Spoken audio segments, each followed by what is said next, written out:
नमस्कार दोस्तों, जय श्री श्याम। जैसा कि आपने बोर्ड पे देखा है, आज की वीडियो में हम बात करेंगे कि सर जो माइक्रो कैप फंड्स होते हैं वो किस तरीके के फंड होते हैं, यहाँ पे हमको निवेश करना चाहिए या नहीं, और कंप्लीट जो Motilal Oswal Nifty micro cap 250 index fund इसका रिव्यू करके बताएंगे कि यहाँ पे आपको पैसा निवेश करना चाहिए या नहीं करना चाहिए। अब यहाँ पे देख लीजिए, मेरे एक व्यूवर से जिनका कमेंट आया था, मोतीलाल माइक्रो कैप पर वीडियो बनाइए सर, क्या माइक्रो कैप फंड में इन्वेस्टमेंट करना सही रहेगा। तो अगर आप आज की वीडियो कंप्लीट वॉच कर लेते हो तो बिल्कुल कंसेप्ट क्लियर हो जाएगा, और म्यूचुअल फंड की किसी भी कैटेगरी में निवेश करना चाहते हो तो आज की ये इकलौती ऐसी वीडियो है जिसको अगर वॉच करते हो तो यहाँ पे आपको जितने भी हमारे इंडेक्स होते हैं उनकी कंप्लीट जानकारी आज की वीडियो में मिलने वाली है। इसलिए वीडियो को बिल्कुल भी स्किप मत करना। चैनल पे नए हो तो चैनल को सब्सक्राइब कर देना और बेल आइकन के बटन को दबा देना। तो चलिए शुरू करते हैं आज की हमारी वीडियो को। तो सिंपली दोस्तों यहाँ पे देख लीजिए, सबसे पहले हम चलते हैं हमारे फर्स्ट पेज पे और हम ये जानते हैं कि सर जो माइक्रो कैप कंपनीज होती हैं ये किस तरीके की कंपनी होती हैं, कैसे ये कंपनी बनती हैं। तो देखो, अगर हम मोस्टली देखें तो कंपनी का जो डिसाइड होता है कि कंपनी किस कैप में वर्क करेगी वो होता है मार्केट कैप के हिसाब से। अब देखो, आपने देखा होगा mostly large cap company, mid cap company, small cap company, इन तीनों कंपनीज के बारे में आपने काफी ज्यादा सुना होगा। चौथे नंबर पे आता है आपका माइक्रो कैप। ठीक है, अब यहाँ पे देखो, जो हमारी 1 से लेके 100 तक की कंपनी होती है, अगर मार्केट कैपिटलाइजेशन की बात करें तो 1 से लेके 100 तक की है तो वो लार्ज कैप की होगी। अगर 101 से 250 तक की है तो वो मिड कैप में कैलकुलेट होगी। अगर 251 से 500 तक की हो तो स्मॉल कैप में होगी, और 501 से 750 में हो तो वो आपकी माइक्रो कैप कहलाएगी। अब क्या होता है, अगर हम लार्ज कैप की बात करें तो ये स्टेबल्स कंपनी होती है, जो निफ्टी की कंपनीज होती हैं वो कंपनी होती है। इसलिए मार्केट में जितना भी क्रैश है, मार्केट में अगर क्रैश आता है तो भी यहाँ पे एक हमको स्टेबिलिटी मिलती है, बिकॉज यहाँ पे जो कंपनी होती है लार्ज कैप, लार्ज का मतलब बड़ी कंपनी होती है। इसलिए यहाँ पे क्या होता है, रिटर्न भी आपको कम मिलता है और रिस्क होता है वो भी आपको कम देखने को मिलता है। अगर मिड कैप की बात करें तो इस कंपनी का साइज थोड़ा सा बड़ा होता है, इसलिए यहाँ पे एवरेज रिटर्न आपको मिलता है और रिस्क भी यहाँ पे एवरेज आपको देखने को मिलता है। लेकिन अगर हम स्मॉल कैप की बात करें तो ये छोटे साइज की कंपनी होती है, इसलिए यहाँ पे रिटर्न हमको अच्छा खासा मिल जाता है और रिस्क भी यहाँ पे अच्छा खासा देखने को मिलता है। लेकिन स्मॉल कैप से भी छोटी कंपनी जो होती है वो कहलाती है आपकी माइक्रो कैप। अब जो माइक्रो कैप की कंपनी होती है इसमें अगर हम बात करें रिस्क की तो रिस्क तो यहाँ पे वेरी हाई रिस्क आपको देखने को मिलेगा, ज्यादा से ज्यादा रिस्क देखने को मिलेगा। लेकिन यहाँ पे आपको जो रिटर्न मिलता है वो स्मॉल कैप से भी ज्यादा मिलता है, बिकॉज यहाँ पे अगर आप देखोगे तो काफी ज्यादा वॉलेटिलिटी आपको नजर आएगी। तो आई होप यहाँ पे आपको समझ में आ गया होगा। अब यहाँ पे देखो, मैंने वीडियो के स्टार्टिंग में बोला था कि आपको मैं इंडेक्स के बारे में भी बताऊंगा। अब आपने ये चीज देखी होगी, आप पर्टिकुलर जैसे लार्ज कैप के किसी भी फंड में निवेश करते हो तो आपका पैसा लार्ज कैप में भी जाता है, मिड कैप में भी जाता है, स्मॉल कैप में भी जाता है। अगर आप किसी भी मिड कैप के फंड में निवेश करते हो तो आपका पैसा large cap, mid cap, small cap में लगता है। अगर आप स्मॉल कैप में निवेश करते हो तो 65% पैसा आपका स्मॉल कैप में, बाकी जो 35% पैसा बचा है वो लार्ज कैप में और मिड कैप में लगता है। तो ऐसे ही माइक्रो कैप के अंदर भी होता है। माइक्रो कैप में अंदर आपको जो पैसा लगेगा वो मिड कैप कंपनीज में और स्मॉल कैप कंपनी में लगेगा। यहाँ पे लार्ज कैप में पैसा नहीं लगेगा। क्यों नहीं लगेगा? बिकॉज माइक्रो कैप छोटी कंपनी में पैसा लगेगा, और छोटी कंपनी कौन सी है हमारे पास ये है। इसमें भी ज्यादातर हमारा पैसा देखें तो स्मॉल कैप में लगता है, बिकॉज सबसे छोटी कंपनी होती है वो स्मॉल कैप की कहलाती हैं। तो यहाँ तक का कंसेप्ट क्लियर हो गया। अब आप बोलोगे कि सर ऐसे तो फ्लेक्सी कैप भी होते हैं, मल्टी कैप भी होते हैं, हमने तो बहुत से इंडेक्स देखे जैसे निफ्टी 500 इंडेक्स, तो सर ये कैसे बनते हैं? जैसे देखो, निफ्टी 500 इंडेक्स की बात करें तो 500 कैसे बनता है? लार्ज कैप की 100 कंपनी, मिड कैप की 250 कंपनी, स्मॉल कैप की 500 कंपनी, इन तीनों को जोड़ोगे तो कौन सा इंडेक्स बन जाएगा का?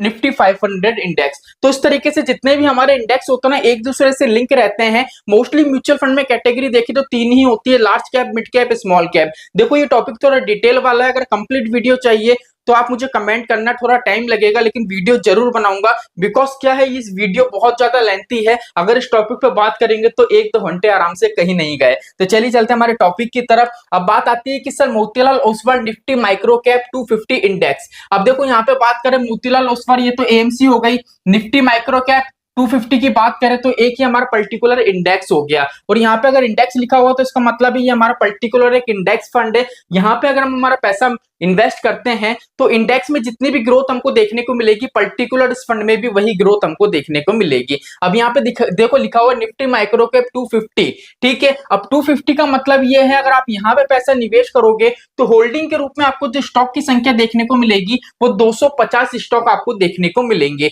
अगर इस पर्टिकुलर फंड की बात करें तो इसको ज्यादा टाइम नहीं हुआ है मार्केट में आए हुए, 5 जुलाई 2023 को ये लॉन्च हुआ था और जब से लेके अभी तक का इसका एयूएम देखें तो 1614 करोड़ का एयूएम आपको देखने को मिलेगा। अगर यहाँ पे हम बात करें कि जितनी भी होल्डिंग है उस हिसाब से अगर हम देखें हमारा पैसा कहाँ निवेश हो रहा है तो देखो इक्विटी के अंदर यहाँ पे पैसा निवेश हो रहा है 100.13% और डेब्ट के अंदर पैसा निवेश हो रहा है 0.14%। अब आप बोलोगे कि सर परसेंटेज तो 100 तक होती है, अब 100 से ऊपर क्यों जा रहा है? वो इसलिए जा रहा है बिकॉज यहाँ पे अगर आप कैश होल्ड की बात करोगे तो नेगेटिव जा रहा है, माइनस में जा रहा है 0.27%। मतलब यहाँ पे अगर आप देखोगे तो लिक्विडिटी की प्रॉब्लम आपको देखने को मिलेगी। अगर मान लीजिए आपने छोटा थोड़ा बहुत पैसा जमा करा रखा है 1000, 2000, 5000, 10,000, 50,000, 1 लाख तो कोई दिक्कत परेशानी नहीं है। लेकिन अगर आपका मोटा पैसा इस पर्टिकुलर फंड के अंदर है और सडनली आप रिडम्पशन करते हो, पैसा निकालते हो तो फंड हाउस आपको इजीली पेमेंट नहीं देगा,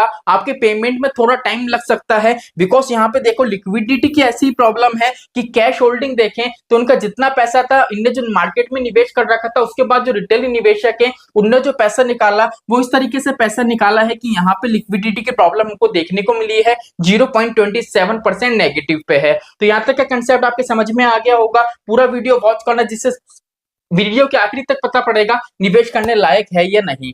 तो देखो यहाँ पे अगर बात करें जो आपका इक्विटी में पैसा लगा रहा है इसकी असेट्स एलोकेशन क्या है तो असेट्स एलोकेशन देख लीजिए। यहाँ पे मैंने बताया था माइक्रो कैप फंड है मतलब छोटी कंपनी, इसलिए आपका सबसे ज्यादा पैसा लगेगा यहाँ पे 89.34% स्मॉल कैप में और मिड कैप में लगेगा 10.66%। अब यहाँ पे बात आती है कि सर स्मॉल कैप में निवेश करना चाहिए या हमको माइक्रो कैप में निवेश करना चाहिए। देखो स्मॉल कैप में क्या होता है, अगर आप मान लो किसी भी स्मॉल कैप के फंड में निवेश करते हो तो 65% पैसा तो स्मॉल कैप में निवेश होता है और बाकी का जो 35% पैसा बचा है ना वो फंड मैनेजर लार्ज कैप में और मिड कैप में निवेश करता है। इसलिए यहाँ पे क्या होता है स्मॉल कैप में अगर मान लीजिए मार्केट में कोई करेक्शन भी आता है या मार्केट डाउनफॉल में जाता है तो भी क्या होता है वहां पे हमको इतना डाउनफॉल देखने को नहीं मिलता है, इतना ज्यादा रिस्क देखने को नहीं मिलता है जितना माइक्रो कैप में मिलता है। अब माइक्रो कैप की बात करें तो देखो यहाँ पे क्या हो रहा है ऑलमोस्ट 90% पैसा आपका निवेश हो रहा है, ठीक है। अब अगर हम बात करें 2023 की तो 2023 में देखो तो स्मॉल कैप एक तरीके से रॉकेट बना हुआ था, काफी बेटर निवेशकों को रिटर्न बना के दिया था। लेकिन अभी के टाइम में अगर हम बात करें 2024 में तो 2024 में भी ठीक ठाक सा रिटर्न हमको मिला है स्टार्टिंग में, लेकिन अभी बात करें हम एंडिंग में तो एंडिंग में अगर स्मॉल कैप का मार्केट देखें तो काफी लो हो चुका है बिकॉज निवेशक ने थीमेटिक और जो सेक्टरल फंड है वहां पे भर भर के पैसा लगाया है। इसलिए अगर हम बात करें 2025 की तो 2025 में अगर आप पर्टिकुलर देखो तो स्मॉल कैप में आपको अच्छी खासी ग्रोथ देखने को मिलेगी और स्मॉल कैप में अच्छी खासी ग्रोथ देखने को मिलेगी तो इसका मतलब है माइक्रो कैप फंड में 90% पैसा निवेश है तो यहाँ पे भी आपको ग्रोथ है वो देखने को मिलेगी। लेकिन वीडियो के आखिरी में बताऊंगा निवेश करना चाहिए या नहीं। यहाँ तक का कंसेप्ट क्लियर है, चलिए चलते हैं हमारी नेक्स्ट स्लाइड के ऊपर। तो नेक्स्ट स्लाइड पे चलेंगे देन हम कंप्लीट इसकी वेबसाइट पे भी चलेंगे, इसका चार्ट भी बताएंगे जिससे कंसेप्ट क्लियर हो सके। अब यहाँ पे सबसे जो खराब बात मुझे लगी है वो लगी है इनका एक्सपेंस रेशियो। अब आप बोलोगे कि सर एक्सपेंस रेशियो तो कम ही है 0.44%, इसमें खराबी क्या है? खराबी ये है ये एक इंडेक्स फंड है और इंडेक्स फंड को क्या होता है फंड मैनेजर का कोई रोल नहीं होता है। जब भैया इंडेक्स फंड है फंड मैनेजर का कोई रोल ही नहीं है तो भी फंड मैनेजर को इतनी परसेंटेज भी हम क्यों दें? अगर इसकी परसेंटेज 0.10%, 0.20% होती ना तो हम ये बोल सकते थे कि भैया ठीक है एक्सपेंस रेशियो से हमको कोई दिक्कत परेशानी नहीं है। अगर इंडेक्स फंड के दौर पे देखें तो यहाँ पे एक्सिट लॉट है वो काफी ज्यादा मुझे यहाँ पे लग रहा है। अगर फंड मैनेजर की बात करें तो यहाँ पे देख लीजिए जो फंड मैनेजर है दिशांत मेहता जी हैं जो अभी करंट टाइम में ज्वाइनिंग करी है इस पर्टिकुलर फंड के अंदर अक्टूबर 2024 के अंदर। लेकिन अगर हम बात करें इन पर्टिकुलर फंड मैनेजर की तो वेल क्वालिफिकेशन वाले हैं जो मोतीलाल ओसवाल की काफी एम्स काफी ऐसे म्यूचुअल फंड है जहां पे क्या है बतौर फंड मैनेजर के रूप में ये कार्य कर रहे हैं। तो इनको लेके वैसे मुझे नहीं लगता किसी प्रकार की दिक्कत परेशानी आएगी। ऐसा नहीं है कि नए फंड मैनेजर है तो यहाँ पे आपको दिक्कत परेशानी आएगी बिकॉज यहाँ पे मैंने जो कंप्लीट रिसर्च करा है उस हिसाब से इनकी जो मार्केट एनालिसिस करने का जो अनुभव है और जिस तरीके से एनालिसिस करते हैं वो काफी सटीकता से अपना काम करते हैं। अगर एक्सिट लॉट की बात करें तो ये कंसेप्ट बहुत अच्छा है, 1% लगेगा आपका 15 दिन के अंदर। अगर आपने पैसा निवेश करा 15 दिन के अंदर पैसा निकालते हो तो 1% का एक्सिट लोड आपको पे करना पड़ेगा। चलिए रिटर्न की बात कर लेते हैं। अगर ऑल टाइम की रिटर्न की बात करें तो 52.46% है। 1 ईयर का रिटर्न देखें तो 48.64% का है। 6 महीने का रिटर्न देखें तो 12.19% का है। 1 मंथ का रिटर्न देखें तो ये नेगेटिव वे में जा रहा है, माइनस में अभी 9.25%। अब आप सोचोगे सर नेगेटिव वे में क्यों जा रहा है? बिकॉज देखो, अगर हम बात करें अभी के टाइम में, अगर बात करें अक्टूबर की पूरे महीने की, तो यहाँ पे मार्केट में काफी ज्यादा वॉलेटिलिटी देखने को मिली है और यहाँ पे हमारा पैसा सबसे ज्यादा निवेश हो रहा है स्मॉल कैप में 90%, इसीलिए यहाँ पे ज्यादा गिरावट देखने को मिली है। अगर देखो माइक्रो कैप फंड में निवेश करोगे ना तो आपकी रिस्क लेने की कैपेबिलिटी काफी ज्यादा अच्छी खासी होनी चाहिए, बिकॉज यहाँ पे वॉलेटिलिटी काफी मिलती है। अगर मान लीजिए आपने 1 लाख रुपए निवेश करे, अभी के टाइम में बात करें तो निफ्टी 7% से डाउन हुआ है। अगर मान लीजिए पर्टिकुलर हम इस इंडेक्स की बात करें, यहाँ पे अगर 14% की भी गिरावट होती है तो सीधे सीधे 1 लाख में से 14,000 का आपको डाउनफॉल देखने को मिलेगा। अगर आपकी रिस्क लेने की कैपेबिलिटी इतनी ज्यादा हो तो ही इस पर्टिकुलर फंड में निवेश करना। अब यहाँ से आपको पता पड़ेगा माइक्रो कैप फंड में निवेश करना चाहिए या नहीं, बिकॉज यहाँ पे अगर हम बात करें, देखो 2006 से लेके अगर हम 2015 तक की बात करें तो इसका इंडेक्स यूं नहीं जा रहा है। पहली चीज ये देखो, ये किस तरीके से चल रहा है, ये बिल्कुल इस तरीके से चल रहा है। अब यहाँ पे हल्की सी ग्रोथ हमको देखने को मिली ये वाली, उसके बाद 2020 से देख लीजिए हमको जो यहाँ पे ग्रोथ देखने को मिली है, और 2024 में भी देख लीजिए अप एंड डाउन वॉलेटिलिटी यहाँ पे आपको नजर आएगी। देख लीजिए कितनी ज्यादा अप एंड डाउन यहाँ पे लगी हुई है। तो इसका मतलब अगर हम पर्टिकुलर इंडेक्स की बात करें तो काफी लंबे टाइम से इसने निवेशक को रिटर्न बना के नहीं दिया है, अंडर परफॉर्म कर रहा है। तो यहां से आपको पता पड़ ही गया होगा कि आपको निवेश करना चाहिए या नहीं। अगर मेरी बात मानो तो माइक्रो कैप से अच्छा है आप स्मॉल कैप में निवेश करो, जिससे क्या होगा, आपका पैसा 65% स्मॉल कैप में, बाकी का जो 35% पैसा है वो लार्ज कैप में और मिड कैप में लगेगा, जिससे अगर मार्केट में कोई क्रैश भी आता है तो भी आपको एक स्टेबिलिटी मिलेगी, इतना ज्यादा वहां पे आपको नुकसान देखने को नहीं मिलेगा। लेकिन अगर आपकी रिस्क लेने की कैपेबिलिटी अच्छी खासी है कि सर मैं तो रिस्क ले सकता हूं, मेरे को तो पूरा पैसा स्मॉल कैप में डालना है, तो सीधे सीधे आप माइक्रो कैप फंड में निवेश कर सकते हो, वो आपकी मर्जी है, किसी प्रकार की दिक्कत परेशानी नहीं है। तो अब हम बात कर लेते हैं पर्टिकुलर कि इस फंड में अगर हम निवेश करेंगे तो कौन कौन से सेक्टर में हमारा पैसा निवेश होगा और किस किस कौन कौन से स्टॉक हमको देखने को मिलेंगे। तो यहाँ पे देख लीजिए मैंने पर्टिकुलर इंडेक्स को ओपन कर रखा है।